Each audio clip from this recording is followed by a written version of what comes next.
Tu pénètres dans une immense pièce sombre. La seule lumière provient des bougies dont la pièce est remplie. Le problème est qu'il y a 4 chemins, et encore une fois, tu ne sais pas lequel prendre.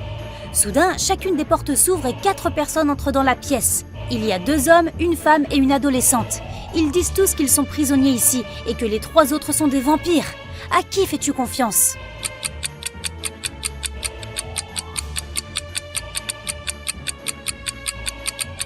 Tu dois faire confiance au 2e homme. C'est le seul qui projette une ombre à la lumière des bougies.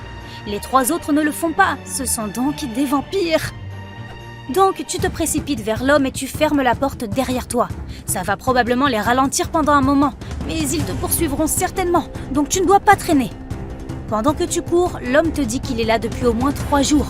Le prochain obstacle est une énigme qu'il n'a pas réussi à résoudre tout seul, si bien qu'il n'a pas pu sortir.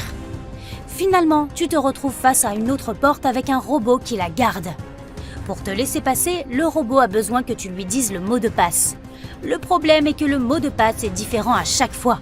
L'homme a dit que, alors qu'il se cachait dans la pièce, il a vu les vampires passer devant lui 2 fois. La première fois, le robot a dit 8 et le vampire a dit 4. L'autre fois, le robot a dit 6 et le vampire a dit 3. Quand l'homme s'est approché du robot la dernière fois, le robot a dit 12. L'homme a répondu 6, mais le robot ne l'a pas laissé entrer. La porte s'est bloquée car ce n'était pas la bonne réponse. Tu fais un signe de tête et tu t'approches du robot. Le robot dit 4. Quelle est ta réponse ?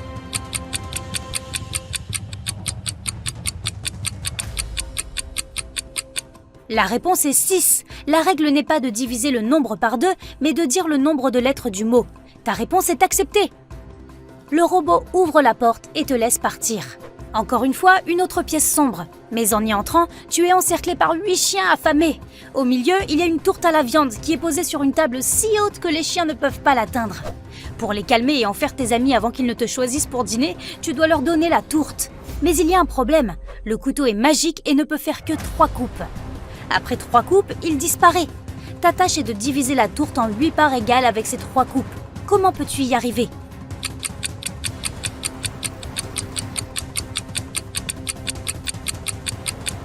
Avec une coupe, tu divises la tourte en 2 et tu obtiens 2 parts.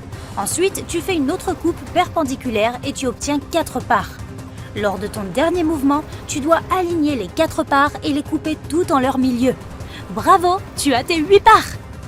Maintenant, donne à chacun des chiens une part de tourte et sors de là immédiatement. Tu te précipites vers la porte et tu la fermes derrière toi. Tu es à nouveau dans un tunnel et cette fois-ci, il n'y a pas de lumière du tout. Tu te déplaces dans une obscurité totale en mettant ta main contre le mur pour savoir où aller. Tu marches comme ça pendant au moins une demi-heure quand, enfin, tu aperçois de la lumière. Tu cours vers elle et tu tombes sur une autre porte massive qui nécessite un code d'accès. Heureusement, il y a encore un indice. Mais il y aura 2 questions qui apparaîtront une par une. Pour obtenir le code d'accès, tu dois résoudre les 2 et combiner les réponses. Tu es prêt ? Combien de mois ont 28 jours ?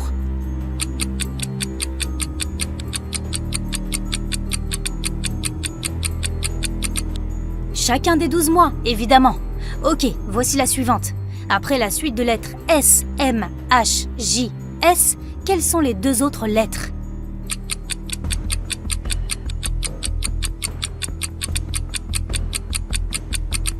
S signifie seconde, M minute, H heure, J jour et S semaine.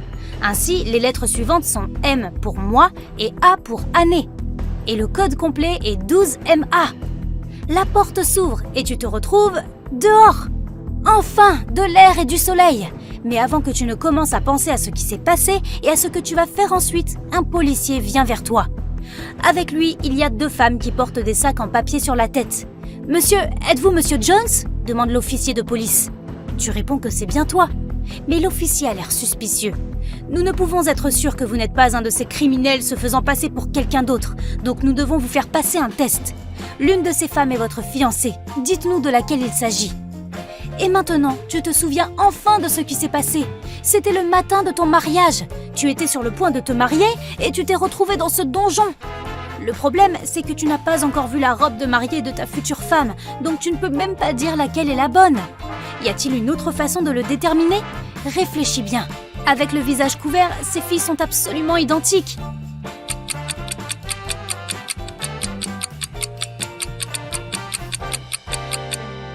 Tu n'as pas besoin de beaucoup de temps. Tu peux remarquer qu'une des filles porte déjà une alliance, tandis que toi et ta fiancée n'êtes pas encore mariés, donc elle ne doit pas en porter.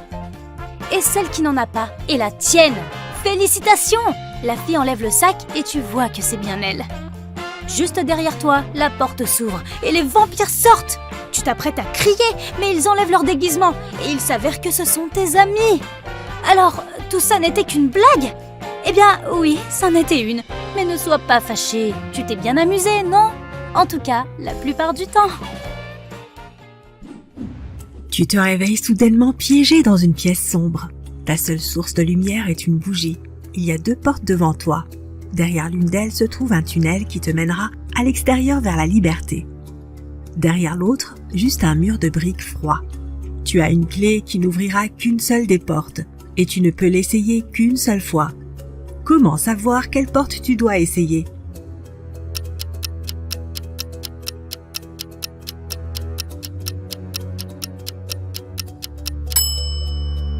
Approche la bougie de chaque trou de serrure, la flamme vacillera près de la porte qui mène à l'extérieur.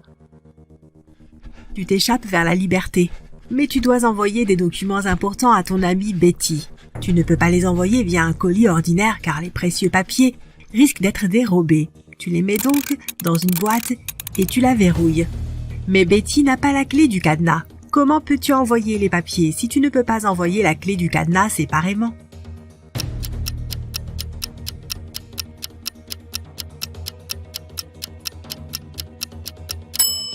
Tout d'abord, envoie la boîte verrouillée à Betty. Elle y ajoutera alors un autre cadenas et te renverra la boîte. Quand tu la reçois, retire ton propre cadenas et renvoie le colis. Betty pourra alors retirer son cadenas et enfin ouvrir la boîte. Mauvaise nouvelle, un matin tu reçois un appel de Betty. Elle t'annonce que les fameux documents ont été dérobés dans son bureau. Ils étaient sur la table la veille au soir, mais sont introuvables ce matin. Tu te rends immédiatement sur place pour interroger les employés. En un rien de temps, tu as rassemblé 3 suspects. Stéphane dit qu'il est allé au cinéma hier soir. Michael a emmené sa petite amie dans un parc d'attractions. Quant à Christina, elle était dans une prestigieuse galerie d'art. Qui ment?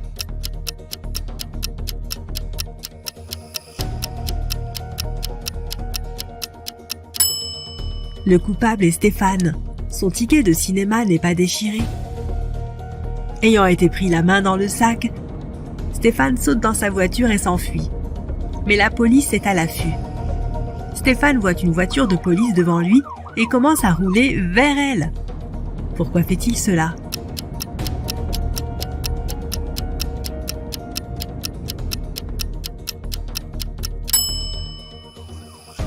Il est sur un pont. Il doit d'abord se diriger vers la voiture de patrouille pour arriver de l'autre côté et s'échapper. Nous prévoyons de nous échapper. Pas de chance pour le pauvre Stéphane, il se fait attraper et enfermer. Mais il commence à entendre des rumeurs sur un détenu qui prévoit de s'évader. Les gardiens ont 2 suspects. Le premier est un rat de bibliothèque tranquille qui passe la plupart de ses journées le nez plongé dans des romans de science-fiction. Le second est un grand costaud tatoué qui fait toujours de la musculation. Avec qui Stéphane doit-il devenir ami s'il veut sortir d'ici?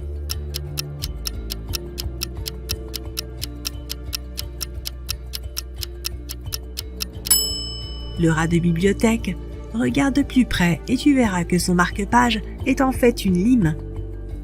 Le vendredi après-midi, le propriétaire de la prestigieuse galerie d'art découvre que 4 des autoportraits des artistes les plus célèbres ont été volés pendant une exposition. La police se présente pour mener une enquête et elle a 3 suspects. Sarah, l'artiste, déclare qu'elle s'était retirée dans l'un des studios pour peindre.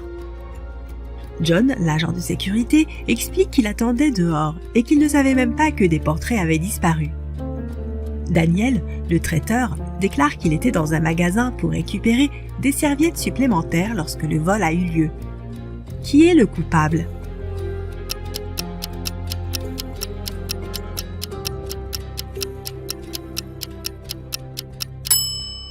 C'est l'agent de sécurité.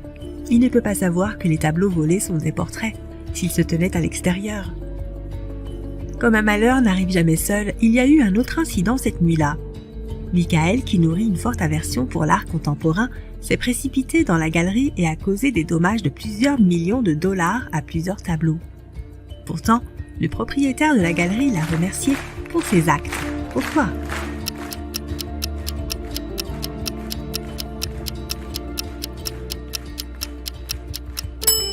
Michael est pompier. L'eau de son tuyau a endommagé plusieurs chefs-d'œuvre, mais il a quand même réussi à éteindre le feu et à en sauver beaucoup d'autres. Michael a reçu un gros chèque en guise de remerciement. Il rentre chez lui juste à temps pour préparer ses 5 enfants à un week-end de camping. Michael et sa femme ont vraiment hâte d'avoir le week-end rien que pour eux et de pouvoir se détendre. Mais lorsqu'ils se réveillent le samedi, ils découvrent que le chèque a disparu de leur coffre. La police arrive et interroge les 3 personnes qui sont dans la maison ce matin-là. Le cuisinier dit qu'il était dans la cuisine pour préparer les repas de l'école. L'employé de ménage dit qu'il a fini de nettoyer rapidement ce jour-là et qu'il est parti tôt. Le majordome dit qu'il vient de rentrer, après avoir emmené les enfants au camp à 3 heures de route. Qui ment ?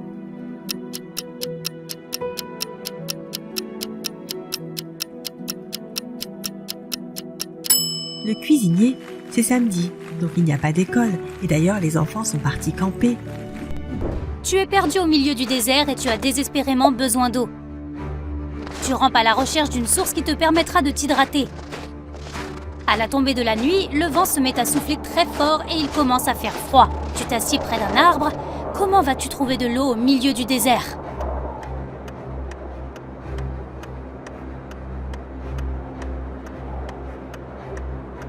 Attrape 2 des plus grosses branches de l'arbre. Puis déchire ta chemise et étends-la entre elles, un peu comme une voile. Enfonce les 2 branches dans le sable bien solidement. L'eau présente dans l'atmosphère ambiante sera retenue par le tissu et s'égouttera. Tu n'auras qu'à la récupérer. Tu es attaché à des rails de chemin de fer et tu ne peux pas te libérer. Un train se dirige vers toi et il n'a pas l'air de ralentir. Si tu tends tes bras, tu peux atteindre un briquet, un petit rasoir de poche et un bidon d'huile. Que peux-tu utiliser pour t'échapper ?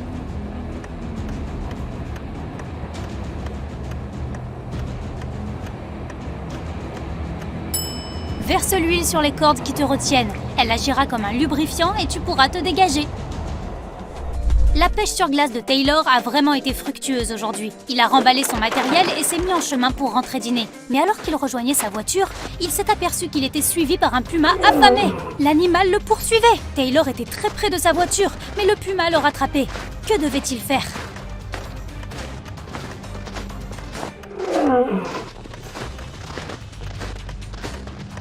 Il devait jeter son poisson afin de distraire le puma, puis il devait se débarrasser de tout son matériel qui ne faisait que le ralentir. Comme ça, il aurait une chance d'arriver jusqu'à sa voiture avant que le puma ne l'attrape pour le dévorer. Tu te trouves dans une pièce plongée dans le noir. L'endroit est immense et il y a de nombreux couloirs et corridors menant on ne sait trop où. Tu dois trouver la sortie avant que la salle ne devienne aussi chaude qu'un four. Tu n'as que 2 minutes. Tu peux sentir quelques tuyaux à tâtons sur le mur, mais rien d'autre. Comment vas-tu t'en sortir ?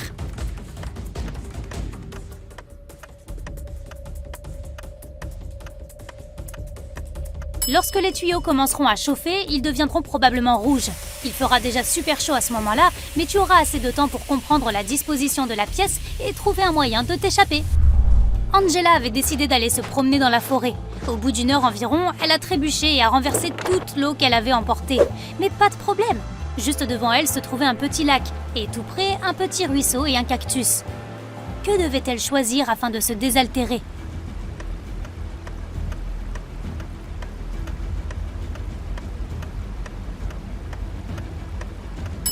C'est vers le ruisseau qu'elle devait se diriger. Le lac est stagnant, ce qui signifie qu'il contient probablement des bactéries. Et un seul cactus ne contiendra pas assez d'eau pour étancher sa soif. Même si le ruisseau est petit, l'eau qui s'écoule est toujours l'option la plus sûre. Mais qu'est-ce que c'est ? Ah ! Des empreintes de pattes ! Il y a les traces d'un ours qui se dirige vers la forêt, les empreintes d'un loup qui viennent de la forêt, et les empreintes d'un élan se dirigeant vers un lac. Où dois-tu aller si tu ne veux pas te faire dévorer ? Réfléchis vite !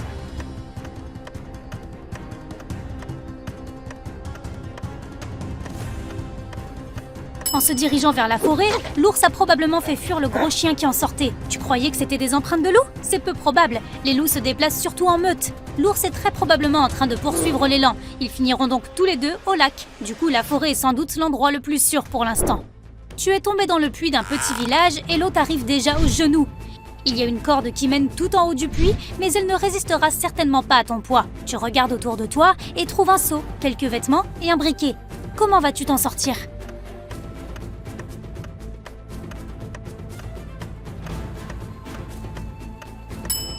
Mets les vêtements dans le seau, attache le seau à la corde et mets le feu aux vêtements. Puis hisse rapidement le seau vers la sortie. Il y a de fortes chances, dans un si petit village, que quelqu'un voit la fumée et vienne te secourir. Jack travaille dans un magasin de chapeaux. Ici, un chapeau coûte 10 $. Un client a aimé un article et veut l'acheter. Il tente un billet de 20 $ à Jack. Celui-ci n'a pas la monnaie, alors il demande à Marie, une autre vendeuse, d'aller faire de la monnaie dans un autre magasin. Marie revient et ramène 3 billets, un billet de 10 $ et 2 billets de 5 $. Jack rend la monnaie au client. Plus tard, Hélène, la vendeuse de l'autre magasin, revient dans le magasin de chapeaux et dit que l'argent que Marie lui avait donné était faux. Jack a dû rendre l'argent à Hélène. Combien d'argent Jack a-t-il perdu, y compris le prix du chapeau?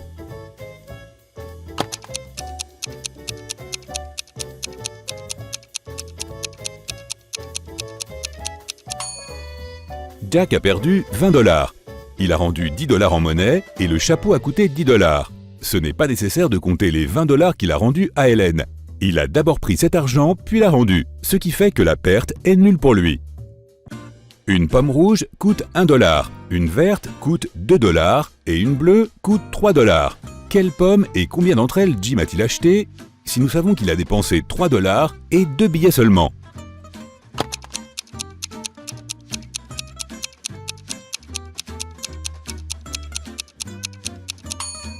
Jim a acheté une pomme verte et une pomme rouge. Il a payé un billet d'1 $ pour la rouge et un billet de 2 $ pour la verte. Oui, il aurait pu prendre la bleue et donner les mêmes 2 billets, mais as-tu déjà vu des pommes bleues? Harry adore tous les types de paris. Chaque fois qu'il rencontre ses amis, il en trouve un nouveau. Le week-end dernier, il a proposé un défi. Il a dit qu'il était capable de placer une tasse au milieu d'une pièce et de s'y glisser facilement. Personne ne l'avait cru capable de faire ça, alors ses amis étaient sûrs de gagner. Pourtant, Harry a gagné le pari. Comment a-t-il fait cela?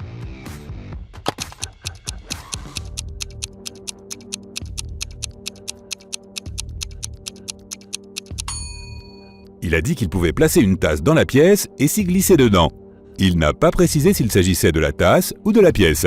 Il a donc pénétré dans la pièce et a gagné son pari.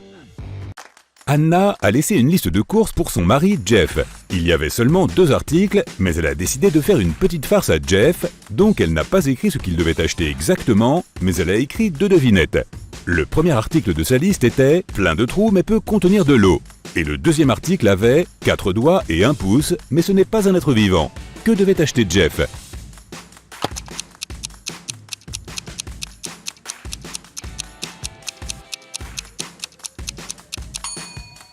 Jeff devait acheter une éponge et une paire de gants. Andrew est parti en randonnée dans les montagnes, mais tout à coup, un tremblement de terre s'est produit. Il est tombé à travers un tunnel étroit dans un grand puits où vivaient des zombies. Heureusement, Andrew a 3 élixirs différents qui pourraient l'aider. Le premier élixir peut le faire grandir, le deuxième peut le faire voler, et le troisième peut le rendre invisible. Il ne peut boire qu'un seul élixir. Lequel doit-il choisir?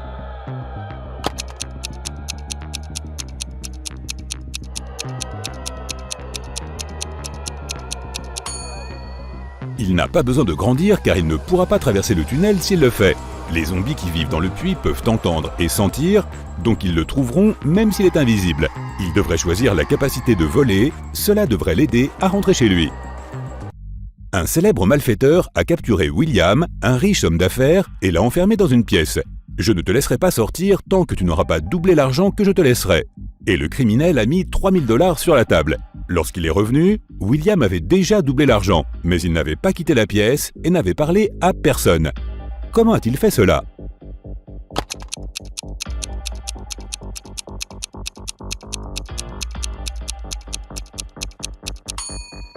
Il a mis l'argent devant le miroir.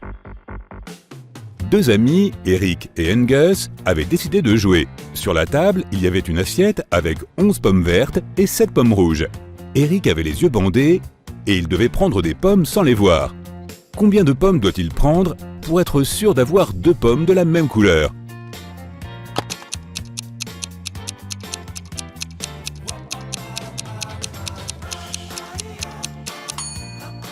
La quantité totale de pommes dans l'assiette n'a pas d'importance. L'essentiel, c'est qu'il n'y ait que 2 couleurs. Donc si Eric prend 3 pommes, il y aura au moins 2 pommes de la même couleur à coup sûr. 3 étudiants, Amanda, Lisa et Marc, ont fait la fête la veille d'un examen important et n'étaient donc pas prêts. Le lendemain, ils ont appelé le professeur pour lui demander de reporter l'examen. Ils ont dit qu'ils avaient crevé en chemin vers l'université, ce qui était un mensonge. Le professeur a accepté de reporter l'examen, mais il a dit que s'ils découvraient qu'ils mentaient, ils auraient tous un D. Les étudiants ont accepté.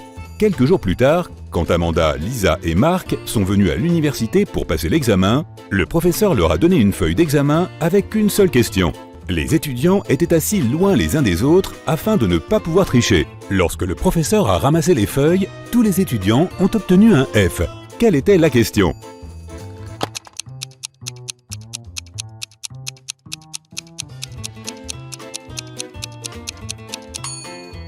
Le professeur a demandé aux élèves quels pneus étaient à plat. Ils n'étaient pas prêts et ils ont tous eu des réponses différentes.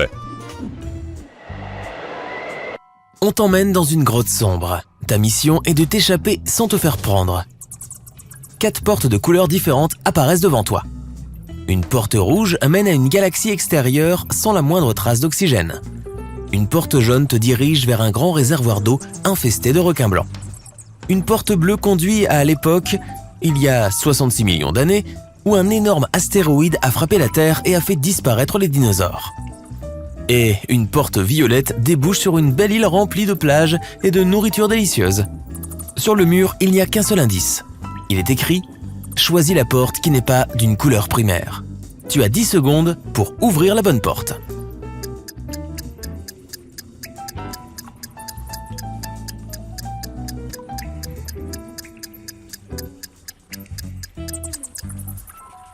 C'est la porte violette. Le rouge, le jaune et le bleu sont des couleurs primaires, tandis que le violet est une couleur secondaire.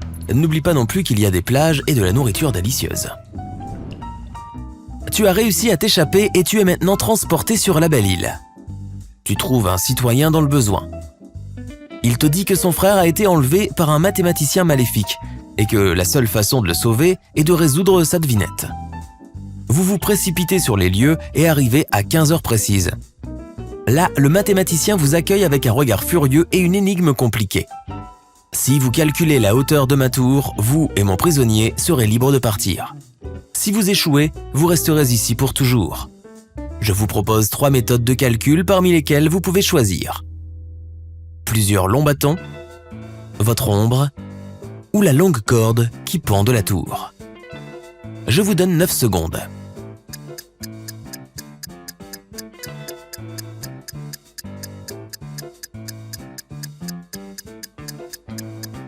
Sans connaître la taille du bâton ou la longueur de la corde, même s'ils sont à la même hauteur que la tour, on ne peut pas connaître la taille réelle du bâtiment. La meilleure option est celle de l'ombre. En connaissant ta hauteur, tu peux comparer combien de fois ton ombre entre dans celle de la tour. Additionne-les et tu auras trouvé la bonne réponse. Maintenant que tu es sain et sauf, tu vas à ton hôtel pour te reposer. C'est là que le gérant du restaurant t'appelle pour te demander de l'aide. Il a quitté le service du dîner et les membres de son personnel ont dit que tout était calme. Alors ils ont fermé plus tôt. Avant de fermer le restaurant, le gérant leur a demandé de lui envoyer une photo du restaurant déserté. C'est la photo que j'ai reçue. Tout semble vide et on dirait que les membres de mon personnel sont sincères, mais quelque chose ne va pas. Peux-tu m'aider à le comprendre ? Tu as 8 secondes.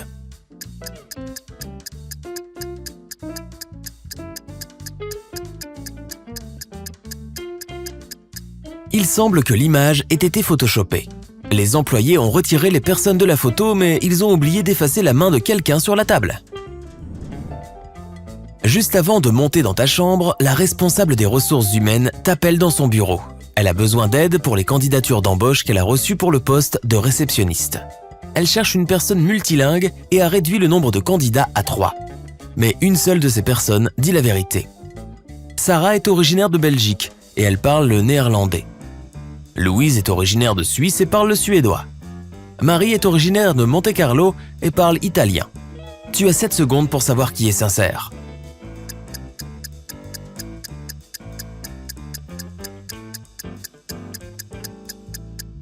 C'est Sarah. En Belgique, ils parlent le néerlandais, le français et l'allemand. En Suisse, ils parlent principalement l'allemand et à Monte-Carlo, le français. Il est temps de rentrer dans ta chambre et de te reposer. Mais l'ascenseur dans lequel tu es entré est un piège. Il te conduit au sous-sol de l'hôtel, où 3 portes apparaissent devant toi. La première porte te mène à la forêt amazonienne avec des anacondas verts, des anguilles électriques et des grenouilles venimeuses. La deuxième mène au courant circumpolaire antarctique, le plus important et le plus puissant au monde. La troisième te conduit au sommet du Mauna Kea à Hawaï. C'est la plus haute montagne et le plus grand volcan du monde à prendre sa base en dessous du niveau de la mer. Une seule d'entre elles te conduit à un endroit sûr. Laquelle ? Tu as 6 secondes.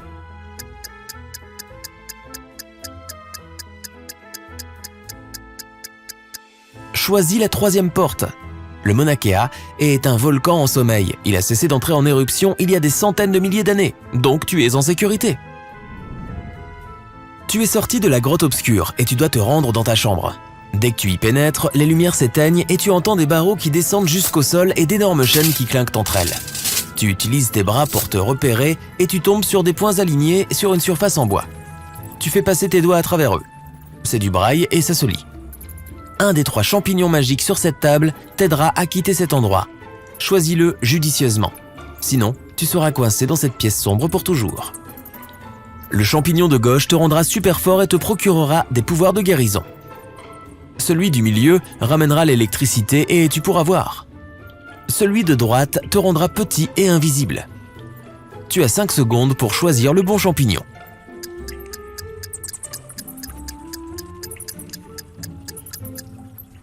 Allumer la lumière ne te libérera pas, et devenir invisible ne signifie pas que tu ne vas pas te cogner contre les murs. La meilleure option est le champignon de force et de guérison. Tu peux frapper sur les murs et les barreaux jusqu'à ce que tu les casses. Une mystérieuse disparition. Steven a contacté la police et leur a dit que sa femme Lisa avait disparu. Elle a appelé son mari à 8h du soir et lui a dit qu'elle était sur le point de rentrer chez elle. Mais elle n'est jamais arrivée. La police a interrogé 3 suspects. Ashley, la meilleure amie de Lisa, a dit qu'elle venait de rentrer de vacances. Mark, le voisin, était sûr d'avoir vu Lisa dans l'après-midi, en partant avec sa voiture. Et Paul, le collègue de Lisa, a dit à la police qu'il avait aperçu la femme dans un centre commercial en soirée. Qui ment ?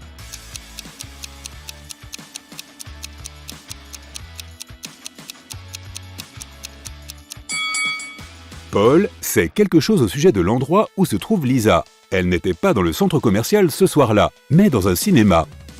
Un appel à la police. Amanda traversait un parc désert quand quelqu'un l'a assommée.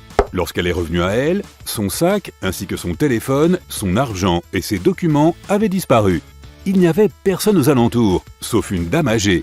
Amanda s'est précipitée vers elle, lui a expliqué la situation et lui a demandé d'appeler la police. La dame lui a dit de ne pas s'inquiéter et s'est mise à composer le 911 sur son téléphone. Après avoir parlé 1 minute, elle a dit « Ils vont être là en un rien de temps ». Dès qu'Amanda a entendu ces mots, elle s'est mise à courir. Pourquoi ?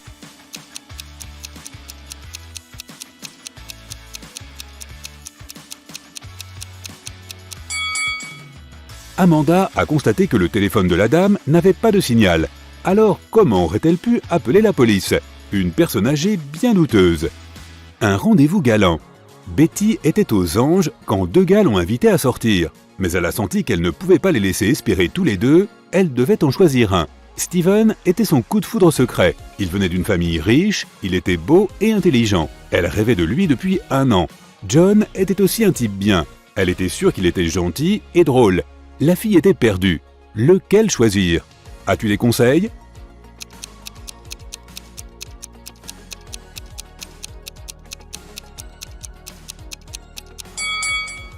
Betty devrait choisir John. Steven n'est pas sérieux à son sujet. Il a une marque de rouge à lèvres sur le cou. Alors ouais, il vaut mieux choisir John. Un code bizarre. Les amis de Brian l'ont invité à passer les vacances d'été en Europe avec eux. Malheureusement, le gars avait de sérieux problèmes au niveau de ses études. Pour le punir, son père lui a retiré son passeport et l'a enfermé dans un coffre-fort. La seule façon pour Brian d'obtenir ses papiers et de s'amuser était de déchiffrer le code. Ouais, tu ne penses pas qu'il ferait mieux de déchiffrer les livres, hein? Lorsqu'il s'est faufilé dans le bureau de son père, il a vu un bout de papier collé au coffre-fort. Il y avait 3 dessins dessus. Une rose, un arc-en-ciel, un chat calicot et une banane. Brian a réfléchi pendant un moment, puis a appuyé sur 4 chiffres. Le code était correct et le coffre-fort s'est ouvert. De quel numéro s'agissait-il?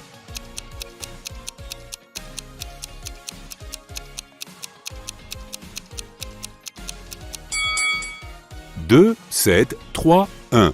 Chaque chiffre correspond au nombre de couleurs que comporte l'objet dans l'image. Attends une minute, s'il a pu comprendre ça, pourquoi ne pas simplement étudier le... Ok, peu importe. Un mari anxieux. Un homme a appelé la police. Il pouvait à peine parler. Ma femme, elle a eu un accident de voiture. Quand la police est arrivée sur les lieux, la femme avait déjà été emmenée d'urgence à l'hôpital. Les inspecteurs ont découvert qu'elle avait heurté un arbre juste à côté de sa maison. La voiture était irréparable. Un des policiers a examiné le véhicule et a vu le sac de la femme. À l'intérieur, il a trouvé son permis de conduire et ses clés de voiture, de l'argent et des cartes bancaires, un carnet de notes et son passeport. Par la suite, le mari a été immédiatement arrêté. Pourquoi ?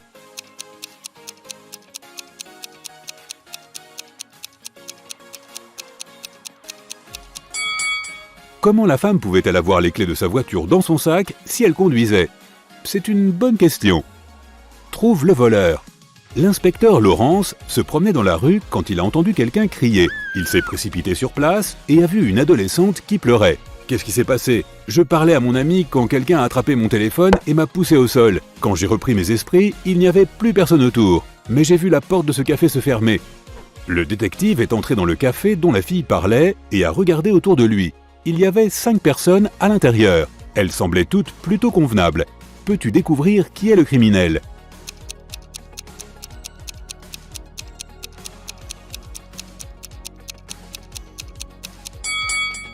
C'est l'homme près de la machine à café. Sa boisson est encore brûlante. Cela signifie qu'il vient de l'acheter. Un crime dans le quartier. Un jour, M. Martin a appelé la police. Sa voiture avait été volée juste devant sa maison. L'inspecteur a interrogé 3 suspects.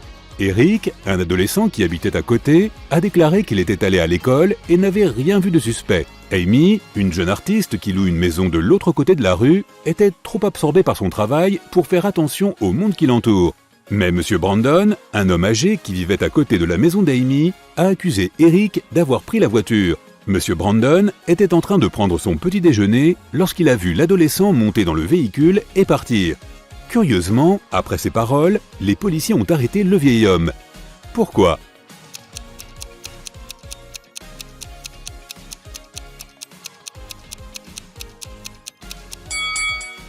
La seule chose que M. Brandon pouvait voir par sa fenêtre pendant le petit déjeuner était un grand mur de briques. Le mystère du chiot. Emily avait un chien qu'elle adorait plus que tout au monde, mais ceux qui vivaient autour d'elle ne pouvaient pas supporter cet adorable toutou. Le mari d'Emily détestait le temps que sa femme passait avec l'animal. Son amie Déborah ne l'aimait pas car chaque fois qu'elle rendait visite à Emily, elle avait des poils partout sur ses vêtements.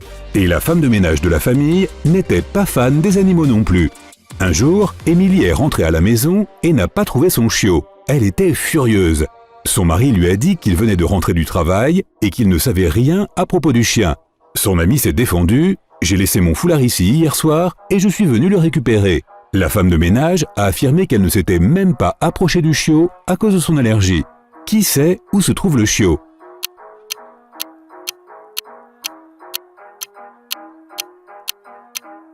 Il y a des poils d'animaux partout sur le sol. Pourquoi la femme de ménage n'avait pas une crise d'allergie? Elle ment. Vrai ou faux? Eric, un inspecteur de police, déjeunait dans un café. À un moment donné, il est allé aux toilettes et a laissé son smartphone sur la table. Quand il est revenu, le téléphone n'était plus là. Le détective a vu un homme quitter les WC et a couru après lui. Eric l'a arrêté alors que l'homme était sur le point de monter dans une voiture. Le détective a dit à l'homme de lui rendre son appareil, mais l'homme semblait ne pas comprendre. « Je ne sais rien de votre téléphone. Je viens de déposer mes amis au travail. » Et il a montré du doigt 2 hommes qui entraient dans un immeuble de bureau. Après avoir entendu cela, Eric a immédiatement appelé la police. Pourquoi ?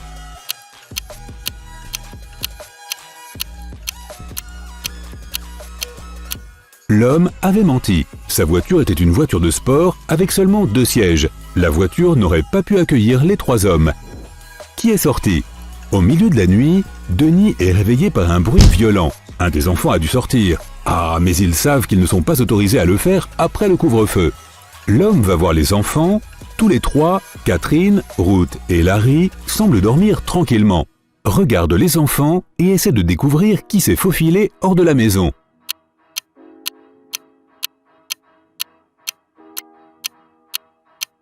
C'était Ruth. Il y a une basket sale cachée derrière le rideau et plusieurs morceaux de frites sous son lit. Un vol dans un train. Brenda était dans un train. Il faisait une chaleur atroce dans le wagon, alors la jeune fille a enlevé son bracelet en or orné de diamants et l'a posé sur la table devant elle.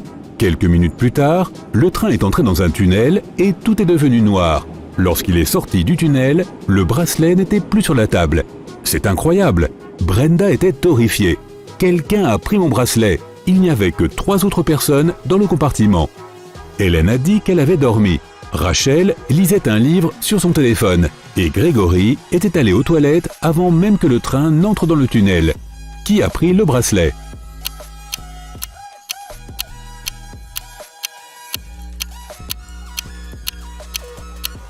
C'est Hélène. Au début, elle avait les manches retroussées, mais maintenant elles descendent jusqu'au poignet pour cacher le bracelet. Incendie sous l'eau.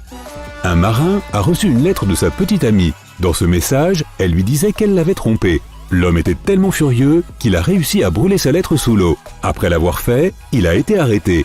Comment tout cela a-t-il été possible?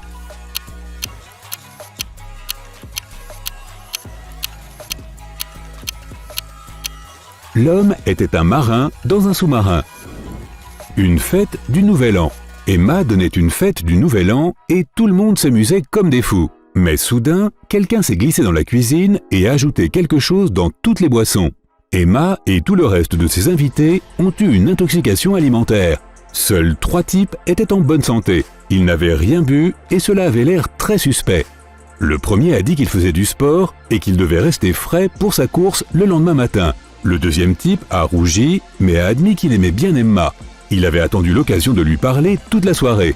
Et le troisième type s'est plaint d'avoir mal au ventre depuis le début de la fête. Il ne voulait pas aggraver la situation en buvant quoi que ce soit. Qui a empoisonné les boissons?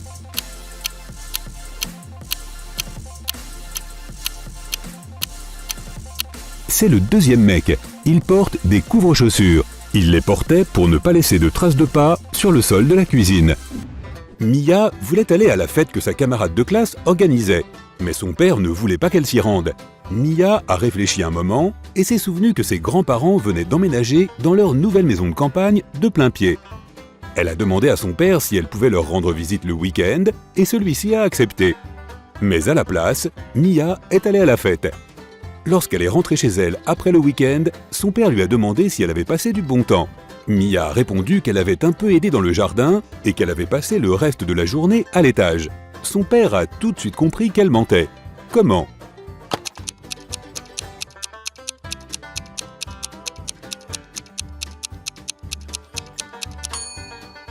Mia a dit qu'elle était restée à l'étage, mais la maison de ses grands-parents est un cottage d'un seul niveau. Menteuse, ton nez s'allonge.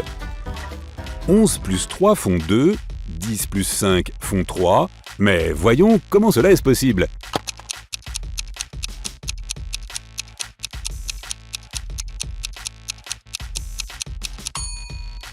C'est logique quand on parle de l'heure.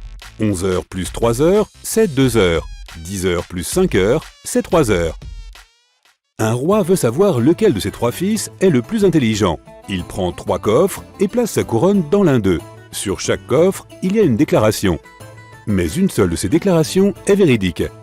1. La couronne se trouve dans ce coffre. 2. La couronne ne se trouve pas dans ce coffre.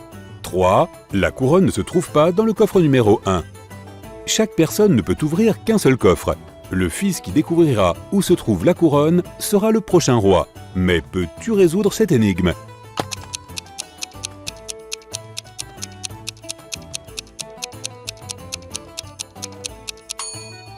Si la première déclaration est vraie, les 2 autres devront être fausses. Ce n'est pas le cas puisque la deuxième déclaration se trouve être correcte. Donc, cette hypothèse est fausse. Si la deuxième affirmation est vraie, la couronne ne sera pas dans le premier coffre. Elle ne sera pas non plus dans le deuxième. Alors, elle devra être dans le troisième. Mais cela rendra la troisième affirmation correcte, bien qu'elle ne devrait pas l'être. Si la troisième affirmation est vraie, la première sera fausse et il n'y aura pas de couronne dans le premier coffre. La deuxième affirmation sera également fausse. Et voilà, il n'y a plus de doute, la couronne est bien dans le deuxième coffre. Voici une séquence de lettres. Quelles lettres faut-il ajouter?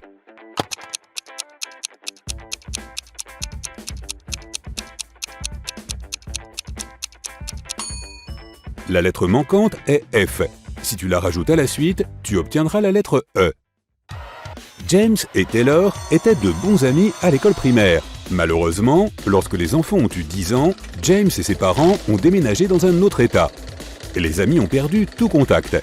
15 ans plus tard, James et Taylor se sont accidentellement croisés dans un café. C'était leur première rencontre depuis l'école. Ils se sont reconnus et ont commencé à parler. Il s'est avéré que Taylor était déjà marié et avait une fille. « Waouh !» a dit James. « Est-ce qu'elle ressemble à son père ?»« Oh non !» dit Taylor. « La fille est une mini-version de sa mère. »« Ah, donc elle doit être blonde avec des yeux bleus. » Cette fois, James avait raison. Comment a-t-il compris cela ?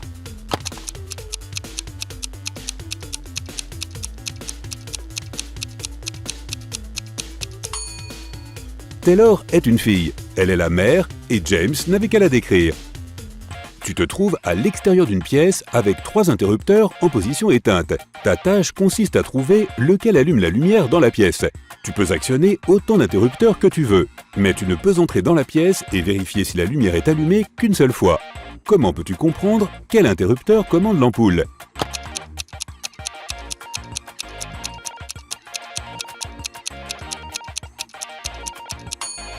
Appuie sur 2 interrupteurs au hasard et attends quelques minutes.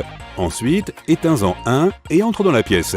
Si la lumière est allumée, l'interrupteur connecté à l'ampoule est celui qui est resté en position on. Si la pièce est sombre, il te suffit de toucher l'ampoule. Si elle est chaude, alors l'interrupteur de contrôle est celui que tu viens d'éteindre. Si l'ampoule est froide, le bon interrupteur est le seul que tu n'as pas touché. Esmé s'est perdue dans la forêt. Elle a erré toute la journée et finalement au crépuscule, elle a vu une maison effrayante. Une sorcière y habitait. La fille n'avait nulle part où aller. Elle est donc entrée dans la maison et a demandé de l'aide.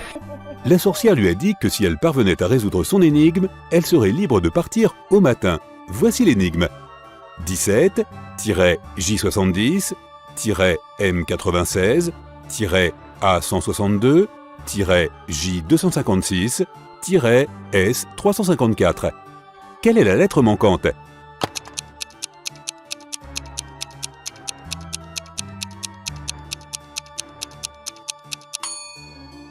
Le 17e jour de l'année est en janvier, le 70e jour de l'année est en mars, le 96e en avril, le 162e en juin et le 256e en septembre.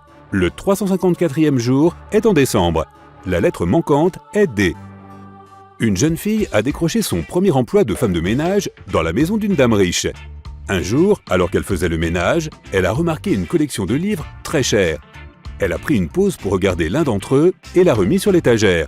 La jeune fille a continué à travailler sans relâche jusqu'au soir. Il n'y avait personne d'autre à la maison. Après avoir terminé son travail, la bonne est retournée vers l'étagère et a découvert que le 6e livre avait disparu. Mais elle se souvenait parfaitement que le livre était là avant. C'était celui qu'elle avait regardé. Quand la dame est revenue, la jeune fille a avoué qu'elle avait perdu le livre. Mais la femme s'est contentée de rire et a dit que tout allait bien, qu'il n'y avait pas de problème. Il ne manquait rien. Comment cela se fait-il ?